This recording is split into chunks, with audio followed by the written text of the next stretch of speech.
Shalom, mencintai Tuhan, berhenti menghakimi, dan menjadi berkat. Kembali lagi dengan saya Lydia Esther dalam program Living for Christ Indonesia. Dalam program ini kita akan mendengarkan kisah para hamba Tuhan. Mereka akan menyaksikan kasih cinta Tuhan, perjuangan mereka di dalam pelayanan, visi dan misi mereka. Dan kita percaya bahwa ada mujizat di dalam pelayanan mereka. Sudah hadir bersama dengan kita Bapak Pendeta Abiatar Nenobisi dari Gereja Kristen Injili Nusantara, Kecamatan Kutowinangun, Kebumen, Jawa Tengah. Halo, shalom Pak Abiatar. Halo. Luar biasa, senyumannya yang luar biasa ya. Terima kasih. Puji Tuhan, akhirnya kita ketemu lagi ya. Ketemu lagi. Pak Pendeta ini sebenarnya kita udah pernah bertemu di tahun 2001 ya. Ya, betul. Berlayanan di Bumi Ayu, di Gereja Bethel Maranatha. Wow, ada 23 tahun kita bertemu lagi dengan hambanya. Dan pastinya sudah banyak cerita, sudah banyak kesaksian yang dialami oleh Bapak Pendeta Abiatar. Haleluya. Puji Tuhan. Nah, pada saat ini rekan-rekan Living for Christ Indonesia rindu untuk mendengarkan kesaksian Bapak Abi ya, Pendeta Abiatar. Bagaimana pengalaman Bapak Pendeta waktu Tuhan memanggil untuk melayani Tuhan, terjun di dalam pelayanan, apa yang Tuhan taruh di hati Bapak Pendeta? Oke, salam saudaraku yang kasih dalam Tuhan. Saya Pendeta Abiatar, pelayanan di Gereja Kristen Injili Nusantara di Kebumen. Bapak Ibu yang dikasih Tuhan, saya itu asalnya dari Kupang, NTT. Saya ke Jawa ini tidak ada visi dan misi, hanya merantau saja. Turun di Surabaya, kemudian kerja dan lanjut pekerjaan sampai di Tegal. Nah, sampai di Tegal disitulah Tuhan mulai menaruh visi ke saya tentang suatu pelayanan. Nah, satu hal yang membuat hati saya itu tertarik dengan pelayanan adalah ada seorang jemaat yang bilang sama saya, kamu kenapa nggak kuliah? Saya bilang, wah saya merantau ini orang hidup sebatang kara di Jawa sini. Jadi kalau bicara masalah kuliah ya saya angkat tangan lah. Kemudian dia bilang begini, kalau kamu tidak kuliah masa depanmu sampai di situ aja. Terus saya berpikir terus, ya benar juga ya. Pada akhirnya satu kali waktu ada Pak Pendeta yang ada di Tegal itu bilang, udah kamu kerja. Terus saya masukkan lamaran ke satu pekerjaan. Kemudian tahu-tahu ada lembaran juga untuk kuliah. Kemudian saya juga masukkan juga di kuliah, saya berdoa, Tuhan mana duluan yang dipanggil kerja di ladang Tuhan atau kerja secara sekuler kayak gitu. Nah, ternyata dari sekolah kampus tersebut kirim surat duluan ke saya, kamu dipanggil untuk kuliah. Nah, di saat itu kemudian saya berangkat ke Purwokerto, kemudian kuliah di sana dari 1995 sampai 98. Nah, setelah itu waktu itu hanya D3, kemudian saya selesaikan masuk pelayanan sampai pelayanan saya itu di Bumi Ayu. Ya, makanya ketemu kita ya, ketemu ibu di sana. Tempat praktek saya ya. Ya, dan ketemu di sana 2021. Iya betul. Kita berpisah lagi. Saya ke Banyumas, kemudian lanjut ke Kebumen, pelayanan saya di sana. Jadi itu yang saya merasakan bahwa itu adalah panggilan Tuhan.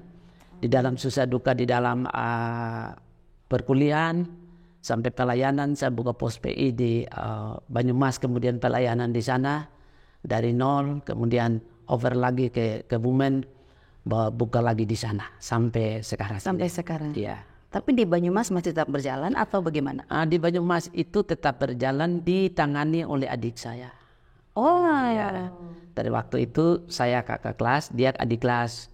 Jadi saya serahkan ke dia untuk dia menanganinya. Yang di Banyumas. Di Banyumas, ya. Nah, jadi sekarang Pendeta Abi ada di Kebumen. Kebumen ya, buat Minang. Berapa jemaat Tuhan sekarang? Jemaat itu kalau sekarang ini kan yang hadir ibadah tiap minggu itu sekitar 30, 20 kayak gitu, kurang lebih seperti itu. Banyak juga ya? Ya mulai dari nol juga. Betul, dari nol. Dari nol itu dari tahun berapa Pak Pendeta? Dari tahun 2003. 2003 ya. Oh berarti ketika kita berpisah gitu ya. Iya. Jadi dari 2003 sampai sekarang ada 30 jiwa. Kurang lebih itu. 30 jiwa atau 30 keluarga? 30 jiwa. Wah, luar biasa, Tuhan percayakan mulai dari nol loh. Ya. Luar biasa. Ya. Pasti ada suka dukanya ya. Ya, ada suka dukanya ya. Sukanya dulu. Nah, sukanya itu kalau saya memenangkan jiwa itu senang sekali. Itu sukanya. Dukanya? Nah, dukanya saya kesaksian ya. Iya. Satu kali waktu kita sudah tidak punya apa-apa. Oh, kalau betul dulu di Bumi Ayu sih disediakan ibu gembala, makan aja ya. Sekarang kita sudah masuk pelayanan harus cari sendiri. Mandiri. Lah akhirnya satu kali waktu kami diperhadapkan dengan tidak ada makanan. Tidak ada makanan selama 3 hari apa ya? 3 hari tidak makan. Nah, kemudian saya masuk ke kamar berdoa, istri saya di luar. Nah, saya berdoa itu enggak ngomong apa-apa. Di pikiran saya itu begini, Tuhan, istri saya tak kembaliin ke orang tuanya dulu. Karena saya tidak mampu untuk kasih makan dia. Nah, itu sudah di dalam pikiran sudah deal gitu kan. Nah, terus saya habis doa saya keluar. Saya keluar saya mau ngomong. Karena di dalam pikiran itu, lah anaknya orang kok nggak dikasih makan kan nggak enak. 3 hari. Ya. Nah, terus saya keluar. Pas saya keluar, dia langsung peluk saya. Dia bilang, apapun yang terjadi saya tetap ikut pelayanan. Kan gitu. Ya udah tangis-tangisan di situ. Nah, kemudian pernah kami besuk jemaat. Jemaat itu kasih kami nasi aking. Tahu nasi aking ya? Nasi aking itu nasi yang sudah jemur kemudian sudah berlumut-lumut. Iya, yang biasa buat bikin itu ya, kerupuk ya. Apa ya? Instan ya. Kemudian istri saya kita cuciin goyang-goyang gini sampai itu baru parut kelapa kemudian makan.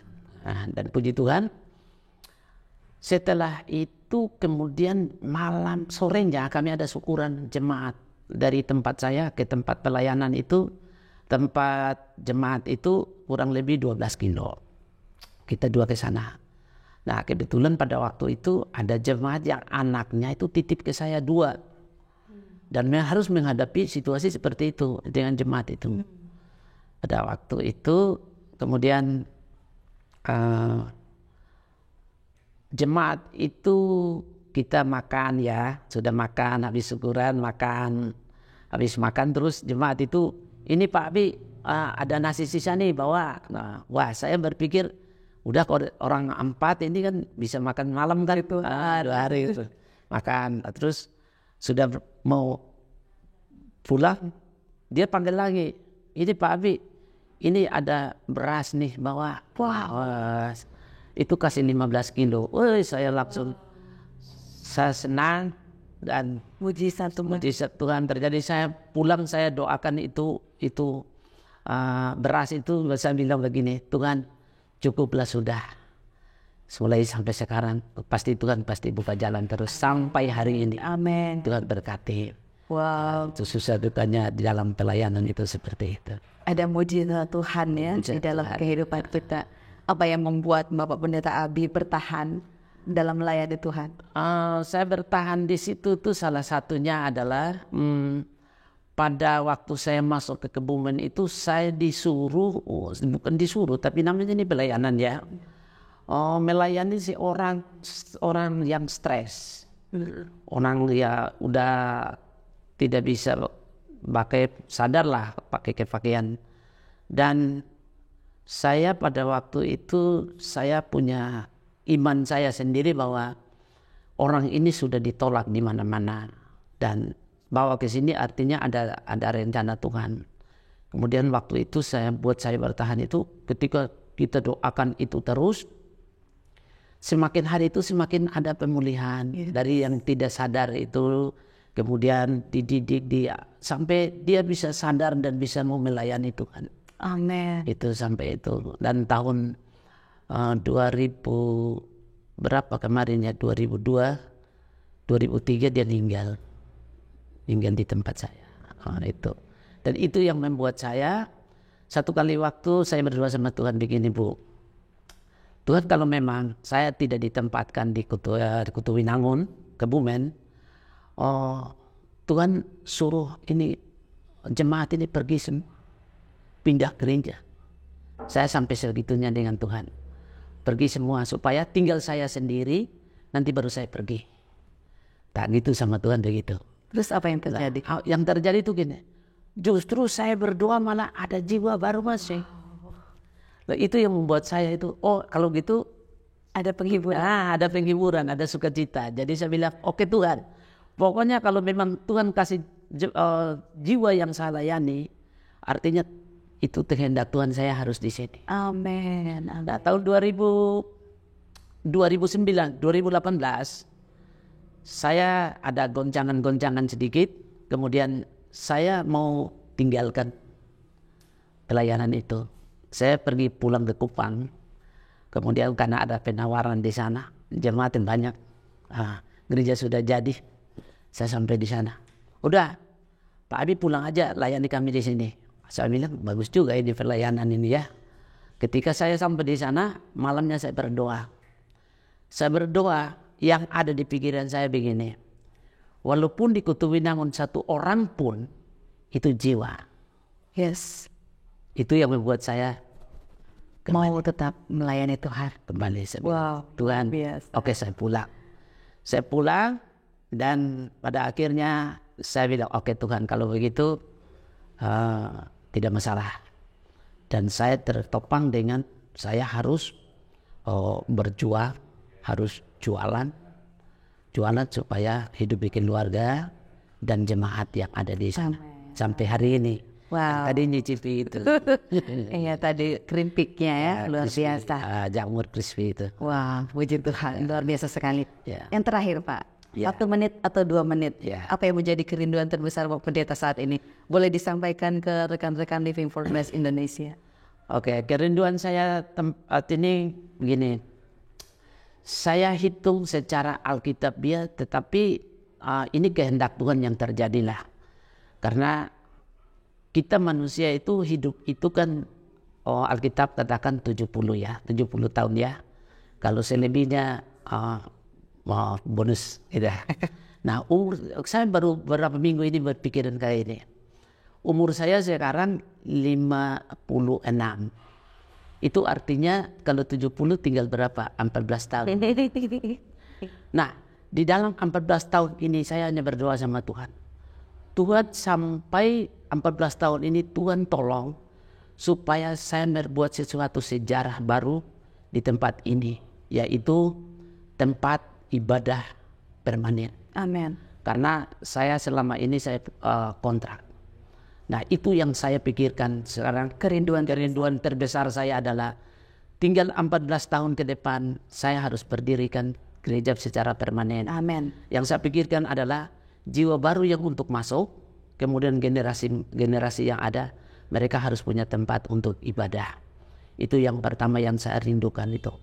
Yang kedua itu adalah, kalaupun Tuhan kehendaki saya lebih dari 70 tahun, sekarang ini sampai lebih dari 70 tahun, maka Tuhan pakai saya untuk doakan orang yang stres supaya disembuhkan Tuhan. Amin. Dan sekarang ada satu orang di rumah, ganti yang kemarin tinggal itu, ada satu orang di rumah, sudah hampir 1 tahun. Dan Tuhan sudah mulai memulihkan dia. Amin. Dan itu yang membuat saya bertahan, ternyata karunia yang Tuhan berikan itu saya nggak tahu. Kuasa yang ada pada saya untuk melayani Tuhan itu saya nggak tahu. Tetapi ketika masuk di dalam pelayanan, ternyata terbuktinya seperti ini. Dalam kesulitan, kesusahan, perjuangan, saya tetap berjalan dengan baik, puji Tuhan. Sekarang ini saya untuk menopang mereka yang kerinduan untuk didoakan, yaitu orang-orang yang stres. Kadang-kadang ada orang yang tidak punya rumah yang mampir. Dan sekarang saya sudah mulai rencanakan untuk bagaimana saya bikin tempat untuk mereka. Ya, jadi itu yang menjadi kerinduan Bapak Pendeta ya. Percaya bahwa tidak ada perkara yang mustahil di hadapan Tuhan. Luar biasa. Terima kasih Bapak Pendeta, luar biasa kesaksiannya. Kita percaya bahwa tidak ada perkara yang mustahil di hadapan Tuhan. Amin. Haleluya.